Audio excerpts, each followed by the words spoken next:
नमस्कार, मैं हूं सिद्धि सिंह और आप देख रहे हैं आगाज एक्सप्रेस। जम्मू कश्मीर के पहलगाम में हुए आतंकी हमले ने पूरे देश को झंझोर कर रख दिया है। हर तरफ गुस्सा और हैरानी का माहौल है। जिन लोगों की जान गई उनके लिए पूरा देश शोक व्यक्त कर रहा है। जनता आतंकवाद के खिलाफ गहरी नाराजगी जता रही है, लेकिन असली सवाल यही उठ रहा है कि क्या सिर्फ संवेदना जताने से न्याय मिलेगा, या अब वक्त आ गया है कि एक बार फिर से पाकिस्तान में घुस करके आतंकियों को उनकी ही भाषा में जवाब दिया जाए। 2019 के पुलवामा हमले का जवाब अब बीते दिनों की बात हो गई है। क्या भारत अब एक नया इतिहास रचने के लिए तैयार है? क्या पाकिस्तान को फिर से मुंहतोड़ जवाब देने की जरूरत आ पड़ी है?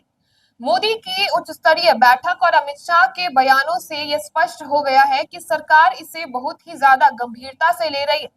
अमित शाह ने दुख जताने के साथ साथ ये भी कहा है कि छोड़ेंगे नहीं, जो एक सख्त संदेश के रूप में देखा जा रहा है। अगर इस हमले की टाइमिंग और मंशा को गौर से देखा जाए तो ये साफ है कि ये एक गहरी साजिश के तहत किया गया है। हमला उस समय हुआ जब प्रधानमंत्री नरेंद्र मोदी सऊदी अरब की यात्रा पर गए हुए थे और अमेरिकी उपराष्ट्रपति भारत दौरे पर आए हुए थे। इस समय को चुन करके हमला करना सिर्फ संयोग ही नहीं बल्कि एक रणनीति भी दिखाई जा रही है और दुनिया को एक खास संदेश देने की भी कोशिश थी कि साफ तौर पे ये हमला उस वक्त किया गया जब प्रधानमंत्री हमारे देश में मौजूद नहीं थे। बता दें कि पीएम मोदी ने अपनी विदेश यात्रा अधूरी छोड़ करके तुरंत भारत लौटने का फैसला लिया। हाल के वर्षों में भारत और सऊदी अरब के रिश्ते मजबूत हुए हैं और वहीं सऊदी में जो है एक पाकिस्तान के खिलाफ सख्त रुख अपनाया है। यहाँ तक कि पाकिस्तान नागरिकों को भिखारी कह करके उनके वीजा रोक दिए गए।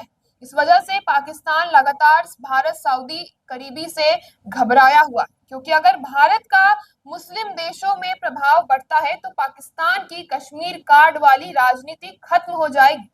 साथ ही आपको बता दें कि अमेरिकी उपराष्ट्रपति की भारत यात्रा भी इस हमले की टाइमिंग को संदिग्ध बना देती है। ये दौरा भारत अमेरिका के रक्षा, तकनीकी और निवेश संबंधों को और भी ज्यादा मजबूत करने वाला था। जिस गर्मजोशी से जेडी वेंस ने पीएम मोदी से मुलाकात की, उसने चीन और पाकिस्तान को जरूर परेशान कर दिया होगा। कश्मीर से अनुच्छेद 370 हटने के बाद वहां काफी शांति बनी हुई थी और पर्यटन को भी ज्यादा बढ़ावा मिल रहा था। पहलगाम एक बड़ा टूरिस्ट डेस्टिनेशन बन चुका था, जो कि मिनी स्विट्जरलैंड भी कहा जाता है। लेकिन आतंकियों ने इस हमले के जरिए ये दिखाने की कोशिश की है कि कश्मीर अब भी असुरक्षित है और वे देश दुनिया को डराने की साजिश रच रहे हैं।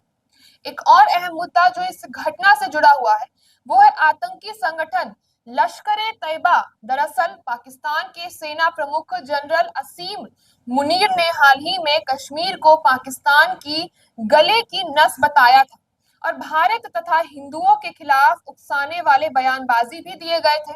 इस बयान के सिर्फ 6 दिन बाद पहलगाम में आतंकी हमला हो जाता है। माना जा रहा है कि मुनीर की बातें लश्कर ए तैयबा के आतंकियों को हमले के लिए उकसाने वाली थी और उन्हें साफ तौर पे एक बार फिर से भारत देश में आतंकवादी के रूप में दिखाई देने की भी बात कही गई थी। भारतीय खुफिया एजेंसियों ने मुनीर के बयान को एक डॉग विसल यानी कि गुप्त इशारा माना है, जिसका मकसद पाकिस्तान में कट्टरपंथियों को भड़काना और भारत में अशांति फैलाना था। हालिया रिपोर्ट्स के मुताबिक सुरक्षा एजेंसियों ने पहलगाम हमले के संदिग्ध आतंकियों के स्केच जारी किए हैं। इनमें नाम जो सामने आ रहा है वो है आसिफ फौजी, सुलेमान शाह और अबू तलहा बताए जा रहे हैं। इन नामों के बाद खुफिया जानकारी के अनुसार इस हमले का मास्टरमाइंड लश्कर ए तैयबा का डिप्टी चीफ सैफुल्लाह खालिद है।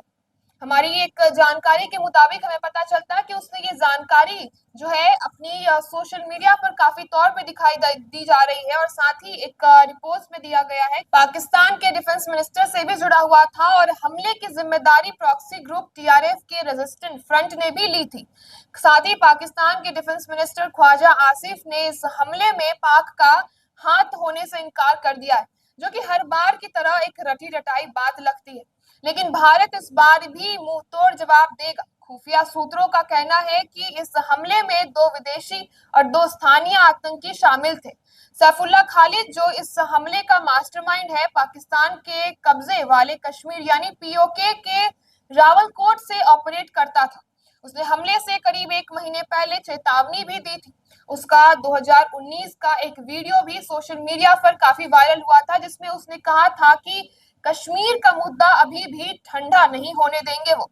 साथ ही आपको बता दें कि नेशनल इन्वेस्टिगेशन एजेंसी यानी कि एनआईए की टीम अब पहलगाम में जांच के लिए पहुंच चुकी है और जम्मू कश्मीर पुलिस के साथ मिलकर के हमले की तहकीकात कर रही है। तो ऐसे तमाम खबरों के लिए आप जुड़े रहिए हमारे साथ और देखते रहिए आगाज एक्सप्रेस।